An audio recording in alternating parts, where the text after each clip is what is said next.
Welcome back to the channel, guys. Today I'm going to talk about Intel's latest BIOS release and microcode update. For me, I'm using the ROG MAXIMUS Z790 Apex Encore, and you can remember back in August they released the microcode update 0x129. This was meant to enhance stability of the Intel Core 13th and 14th gen processors and essentially stop degrading by making sure the bid requests weren't insanely high, like 1.6 volts. And provide basically default settings for people so they don't force higher power limits and use settings that essentially can be dangerous to the CPU. Now Intel have further improved on that. They've now released Intel Microcode 0x12b. This is to address elevated level requests during idle and light activity, further mitigating Vmin shift and instability issues. It also disables C1E in BIOS to make sure it remains enabled, reducing processor stress and maintaining stability per Intel's recommendation. Now, if you wonder what C1E is, it's basically a power saving option which will park cores that are not being used and while maintaining cache coherency. So it will just, if the cores are not loaded, it will just park them just to save power. Not everyone may want this, so this is something that comes with the BIOS, so just be aware of that. So I'm gonna take you to my BIOS now and basically show you around on what the settings you get at default, and I'll show you exactly how this new BIOS performs on my 4900KS.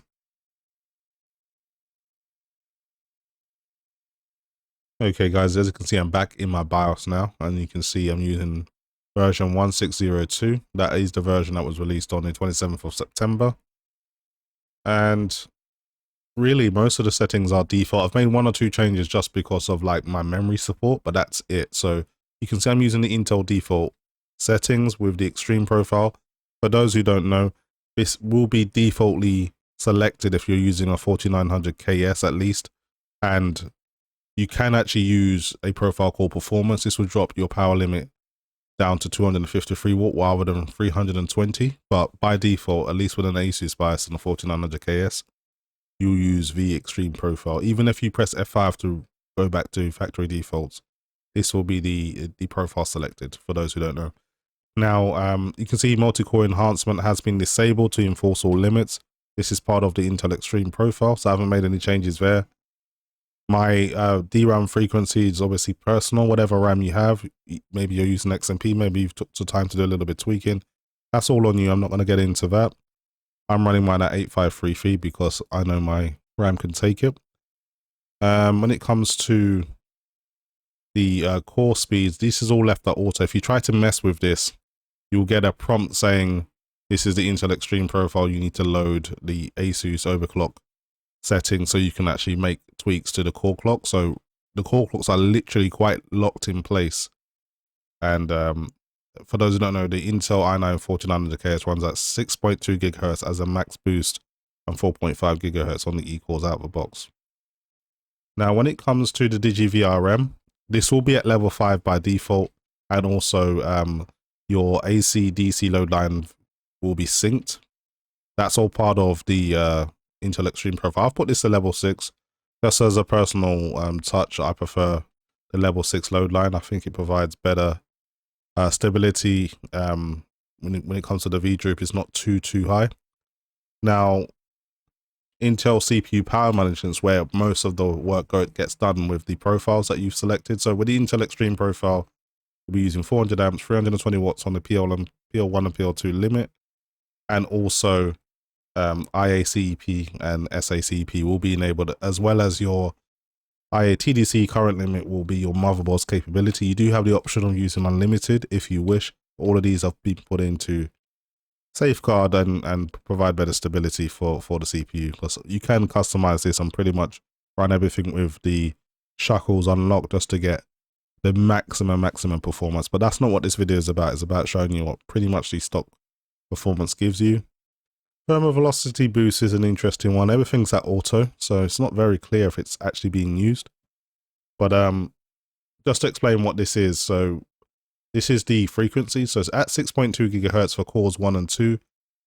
That will remain at 6.2 2 cores are enabled up to 60 Celsius. Once you reach 60 Celsius, it will drop down to 6.1.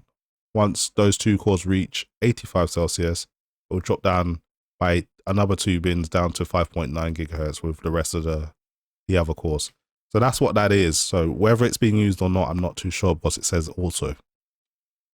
Now the VF point, I'm just going to go through this. This is different for every CPU.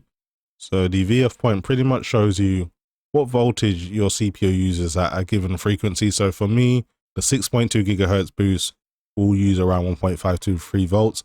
This all depends on your chip. My one isn't a great bin. I've seen ones that can use 6.2 gigahertz at under 1.5 volts. So this isn't the greatest bin, but they will all use around about 1.49 to 1.48 to get to this type of core clock. So for those who think, you know, it should never get to over 1.5, this is actually by design for most 4900 KSs. And again, it all depends on how good the silicon quality and how lucky you are, basically. I think that is pretty much it for the voltage settings. I will show you a little bit about the cache. This is all at auto. The only thing I've turned off is ring down bin. I imagine this is like a power saving option. Well, it just downclocks your cache, but I find this makes sometimes benchmarks inconsistent, so I disable it, but it's a personal choice for you. It's not a major deal. Everything else is auto when it comes to just general core voltage. I haven't messed with that. Now, I did have to manually go in and adjust my system agent voltage because I'm running 8533 megahertz RAM. At default, this BIOS used under 1 volt for the system agent voltage. Just wasn't enough to keep my my DDR5 at 8533 megahertz stable, or 8400, so I had to adjust that a little bit. As well as CPU input voltage, it wanted to use 1.76. I needed 1.8. So this is mainly to do with my voltage. You may not need to touch this, just be aware of that. The 1.5 volts is part of my requirements to run 8533 megahertz DDR5. So you may not need to do this. And of course, if you're using XMP, the RAM voltage should be selected automatically anyway. Now, finally, just want to show you the CPU settings.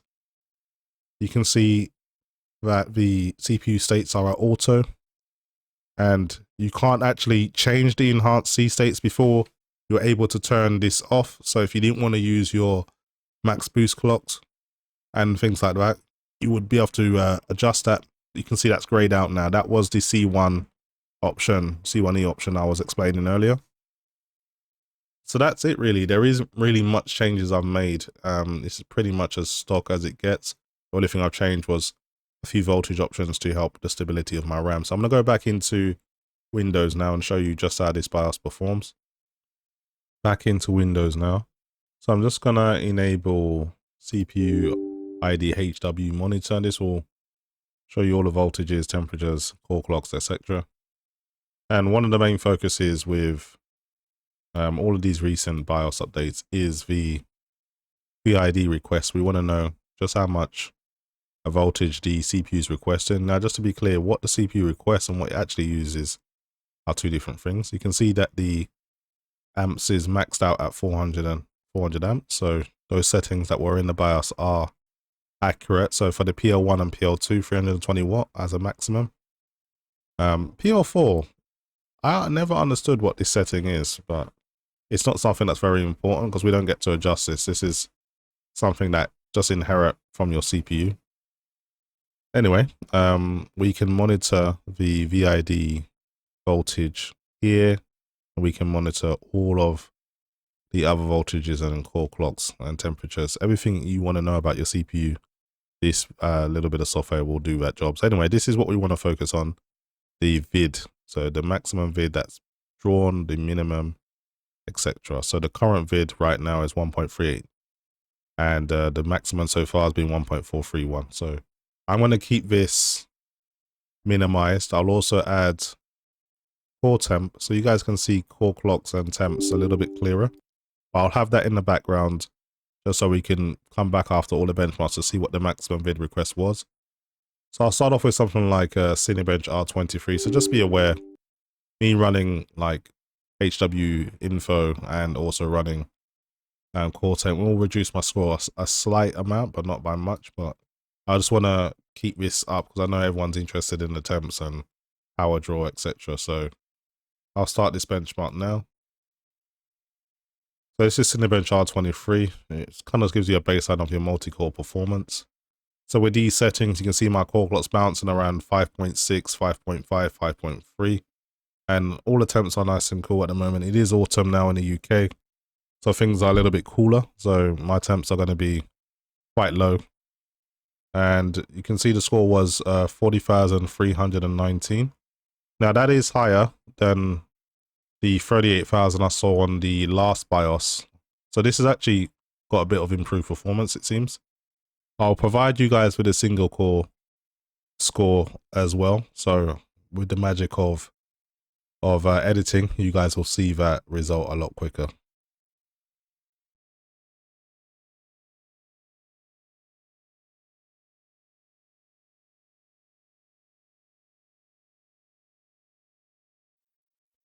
So the final score was 2,367. This actually should be closer to 2,400, but I am running core temp and HW info in the background, so it has affected the single core score slightly. So you should expect closer to 2,400 or even over. So let's move on to something different now. I think I'll run Geekbench 6. This is pretty popular amongst new hardware being leaked. So you should be able to find loads of references online and match your performance if you're getting something similar. So this is also a long test. So I'm just going to speed things up and then you guys can see kind of performance I get at the end.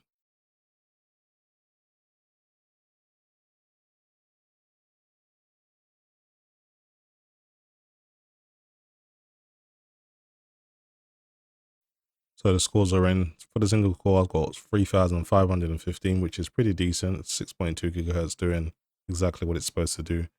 23,595 on the multi-core score. That can be a little bit higher sometimes, but again, I do have some programs running in the background.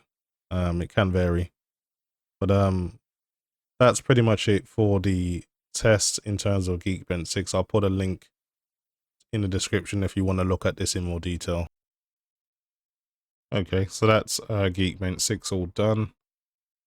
Now, there are a few other benchmarks I could run, but I don't want to focus too much on that. Let's just have a look at what the maximum PID was in all this time.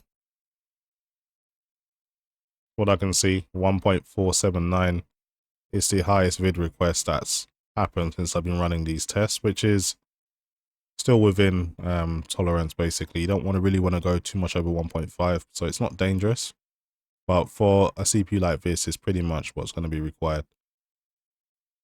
I may as well show my memory performance with IDA, so let's load this up now to give you an idea of how my memory performs. So IDA 64, it's going to start that and let it run, and you guys can check the results.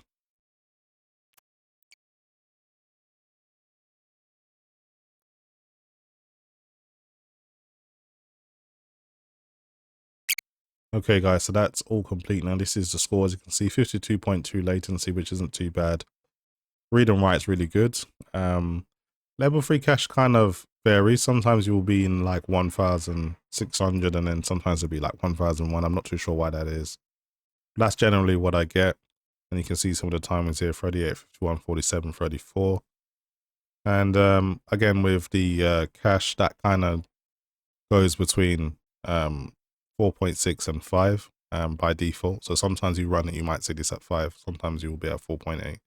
It all depends. So it's very, it varies a lot basically when it comes to IDA. Anyway, let's move on to some games now.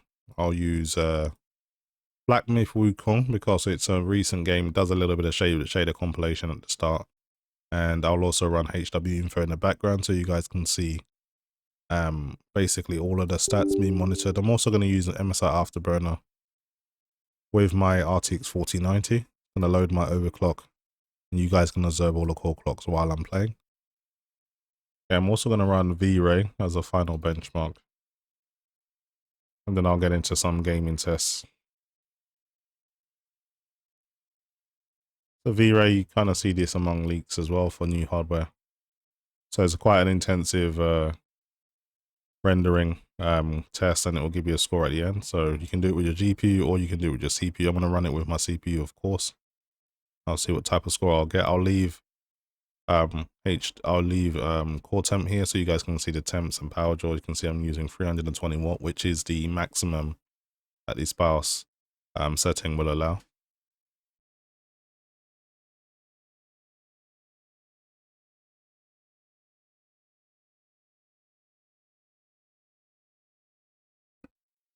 As you can see, guys, I got a score of 40,754.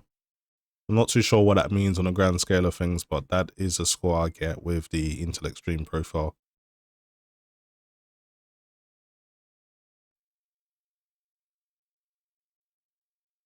You can see Black Myth Wukong does a little bit of shader compilation before the game starts. And most of the time, if your CPU is unstable, this will crash your either crash your PC or crash the game.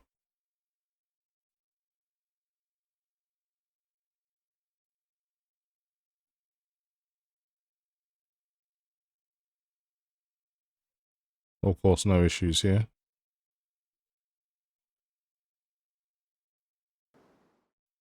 So to my left, I got MSI Afterburner. This will give you in real-time live statistics of my CPU. So I've got all the CPU core clocks, all the CPU usage percentages, and I've got the GPU information, voltage information. At the very bottom, got the CPU vCore. So that's exactly what the CPU is actually using rather than the vid request. And I've got the temps of both of my memory sticks as well, as my memory is water cooled.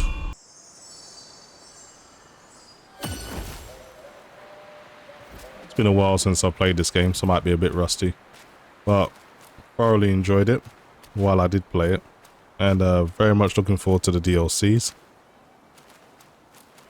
Okay, gonna run around and beat a few enemies. If you look to your left, you can see that the CPU vCore is being monitored, and you can see the exact voltage that the CPU is using rather than just the vid requests. Try and one-shot this guy. At least broke his shield. So Unreal Engine 5 games are generally pretty hard on the CPU while doing all the shader compilation, but in general they run fine once all that's done. This game definitely gave people a few situations where they would crash using shader compilation. So you'd kind of find out if your CPU had some issues while playing a game like this. So it's a decent test in my opinion. Not necessarily heavy on the CPU while in game, but it can expose your CPU to the degradation issues.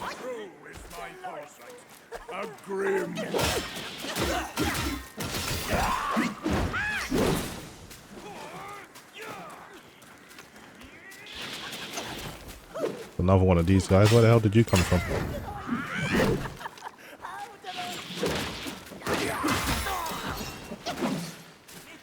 Won't get the one on the roof now.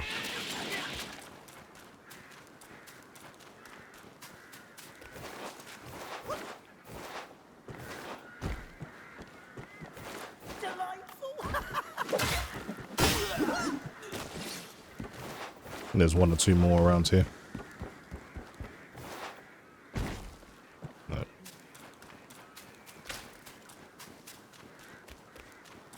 Pretty much cleaned out this area. From what I can see though, using up to around 1.4 volts, nothing really too excessive, because from what I've seen, most people would want to keep their voltage below 1.45, and that seems to be the case even at 5.9 gigahertz. So, and if you don't have a 4900K, so you could be using 1.32 or something like that. So it does seem that the steps they're taking to reduce the high voltage use is at least working.